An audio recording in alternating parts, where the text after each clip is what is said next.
Hey everyone, and welcome back. Are you ready to dive deep? Today, it's all about the ultimate challenge. You versus you. Oh, that sounds intense. It is, but it's also incredibly empowering. Have you ever felt stuck?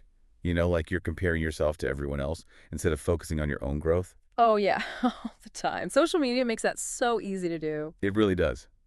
But today, we're going to break free from that trap. I love it. Let's do it. So what's really fascinating is that the biggest obstacle to our growth, our happiness, our success is often ourselves. That's so true. It's not about ignoring the world around us, right? Mhm. It's about recognizing that true power lies in conquering our own limitations, those internal battles that can really hold us back. It's like we have this incredible potential inside us, but we're often our own worst enemies. Exactly. It's like we're in this constant wrestling match with our doubts and our fears and all that negative self-talk. I feel seen. So how do we win this you versus you battle? What are the secret weapons, the strategies? Well, one of the most powerful tools is getting crystal clear on our values. Values. Yep. Like, what do you mean by that? It's about figuring out what truly matters to you. Not what society says or what other people expect, but what resonates deep down in your core. Oh, I see. So it's like setting your internal compass. Yes, exactly. What principles guide your decisions? What makes you feel truly aligned and fulfilled? Okay, so we've got our compass pointed in the right direction. What's next? How do we actually start moving forward? That's where goal setting comes in. And not just any goals, we're talking about goals that are directly tied to those core values we just talked about. Can you give us an example? Sure. So let's say one of your values is continuous learning. A really powerful goal could be to read one book every single month on a brand new topic. I love that. It's specific, it's measurable, and it totally fuels that desire to learn and grow. Exactly. And it keeps you accountable. But, Yeah. we all hit those walls sometimes, right? Oh, yeah. Those moments when the doubts creep in, when those old limiting beliefs start to resurface. It can be so frustrating. Yeah. Like you take 2 steps forward and then bam, you're right back where you started. I know exactly what you mean. But here's where it gets really interesting. We need to cultivate a growth mindset. A growth mindset. What does that even mean? It means believing that our abilities aren't fixed, Yeah, okay. that we can actually evolve and expand our potential through effort and experience. It's about embracing challenges as opportunities to learn. Oh, I like that. So instead of getting discouraged by setbacks, we see them as valuable feedback. Exactly. It's like, okay, I didn't get it right this time, but what can I learn from this? How can I do better next time? This reminds me of a story I heard about someone who always thought they were terrible at languages. Oh, yeah. Yeah, but they decided to challenge that belief by trying to learn a new one. Mhm. And guess what? What happened? They actually succeeded. It just proves that we're capable of so much more than we often believe. Absolutely. Those perceived limitations are often self-imposed. We have the power to rewrite the narrative. So we can push beyond those boundaries and discover our true potential. Oh, I love that. Yeah. Okay, I'm feeling fired up. But stepping outside that comfort zone, that can be scary. It can be. But think of it like building a muscle. It takes consistent effort and a willingness to push beyond what feels familiar. Like, imagine someone who's terrified of public speaking. Well, I know a few people like that. Right. They didn't just magically become fearless overnight. They took those small steps, speaking up more in meetings, volunteering for presentations, gradually expanding their comfort zone. So it's like that saying, the cave you fear to enter holds the treasure you seek. I love that. We have to embrace the discomfort, knowing that's where the real growth happens. Yeah. But those small steps, those consistent efforts, it all requires discipline. Yes. Discipline and self-reflection. We need to assess our progress, be honest with ourselves, and course correct when we need to. It's like having our own inner coach, giving us feedback on our performance in this you versus you match. Okay, so we're building those discipline muscles, Yeah. making those right choices consistently, even when it's tough. But you know what? Sometimes that motivation just disappears.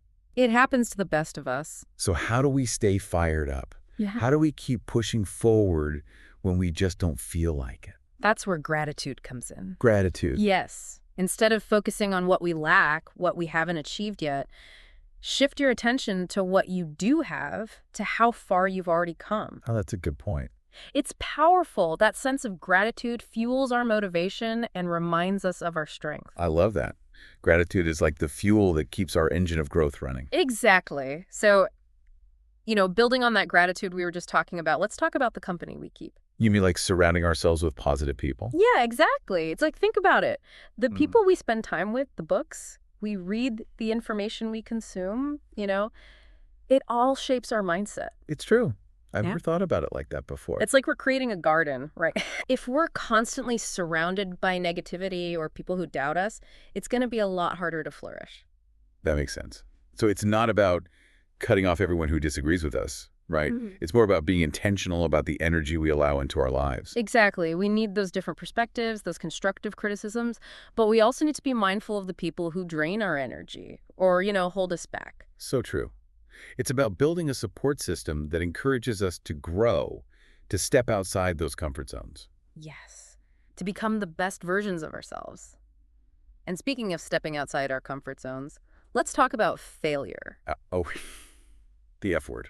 I know it can be scary, but failure is a part of the journey. You're going to tell me to embrace it, aren't you? Of course. But seriously, instead of seeing failure as a defeat, what if we viewed it as a teacher?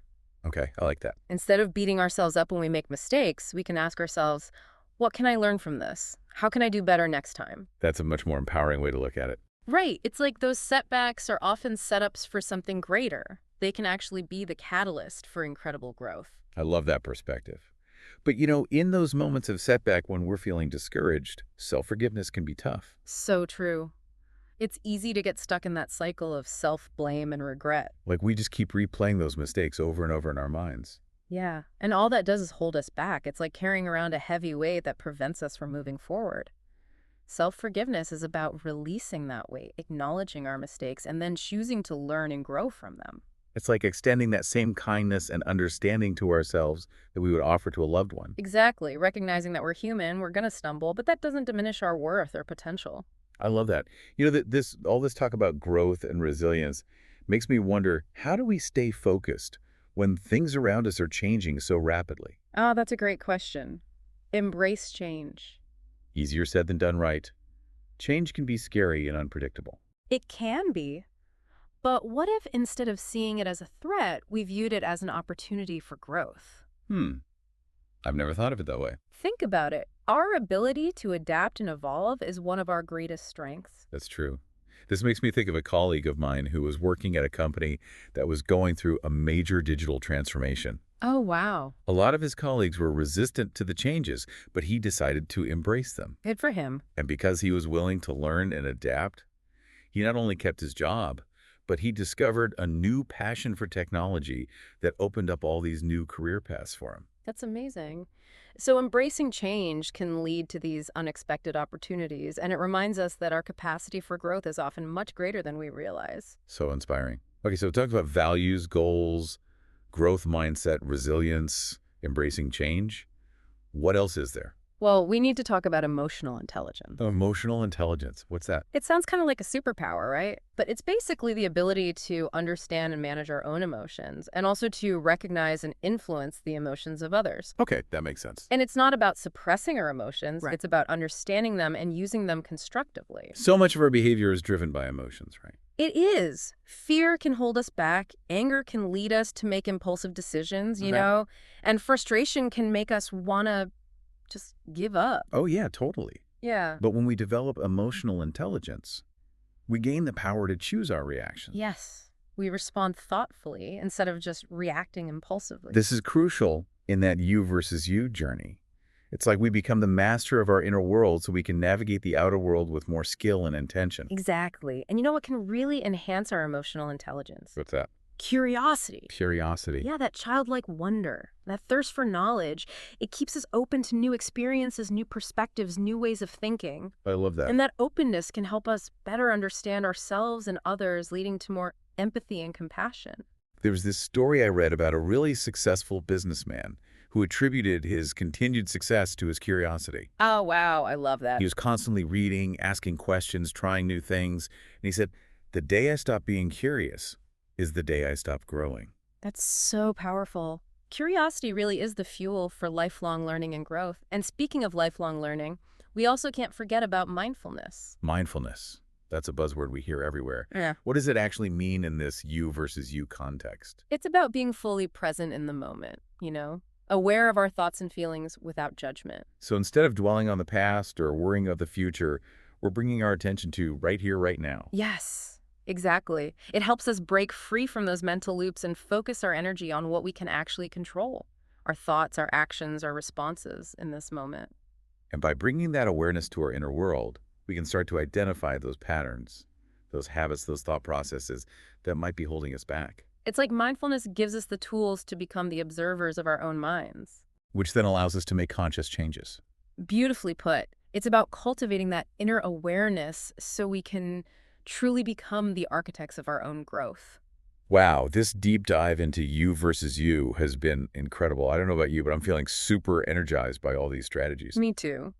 It's amazing how much we can learn from this one simple concept, right? And we still got a few more powerful insights to uncover. All right, hit me with them. What else is important in this you versus you journey? Well, we can't forget about taking care of our physical health.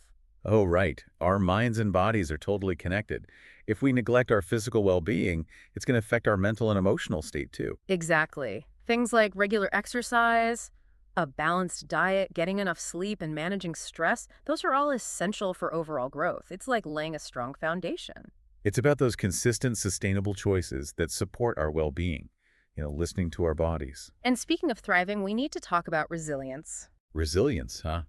That ability to bounce back from setbacks, to keep going when things get tough, sounds almost superhuman. Well, we may not be wearing capes, but we all have that power inside us. Look, setbacks are going to happen. We're going to face challenges, make mistakes, experience disappointments. It's not about avoiding those difficulties. It's about developing that mental and emotional strength to navigate them. How do we build resilience? It sounds like a muscle we need to train. You got it. We can build resilience by reframing challenges as opportunities for growth, by leaning on our support systems, practicing self-care, and maintaining perspective. It's recognizing that setbacks are temporary, and every challenge has a lesson to teach us. And I think a mindset of lifelong learning fuels resilience. Exactly. Lifelong learning is about staying curious, seeking out new knowledge and experiences, and being open to different perspectives. It doesn't have to be formal education. It can be as simple as reading a book or trying a new hobby. I love that. Always something new to learn, always room to grow. And that brings us to a crucial point: patience. Patience. In a world of instant gratification, that's a tough one. It's true, but real lasting change takes time. It requires consistent effort over the long term. It's about trusting the process, knowing that those small, consistent actions will compound over time. So it's celebrating those small wins along the way and trusting that the journey itself is where the real growth happens. You got it. And last but not least, self-compassion. Self-compassion. That sounds nurturing and supportive. What does that look like? It's about treating ourselves with kindness, understanding, and forgiveness. Same way we would treat a loved one. Instead of beating ourselves up, we can choose to be gentle and encouraging. Recognizing that we're human, we're all going to stumble along the way, but Yeah, that doesn't make us any less worthy. exactly. Self-compassion allows us to grow and learn without that fear of judgment. It makes all the difference. This has been an awesome deep dive. I feel so inspired and ready to tackle this you versus you challenge. Me too. Remember, we have the power to create the lives we want, to become the best versions of ourselves. It all starts with that inward focus, that commitment to personal growth. Such a powerful reminder. Thank you so much for joining us on this deep dive into you versus you. We hope you found it insightful and inspiring. And don't forget to let us know in the comments what topics you'd like us to explore in future episodes. We love hearing from you and learning alongside our amazing community. Until next time, keep diving deep, keep growing, and keep shining bright.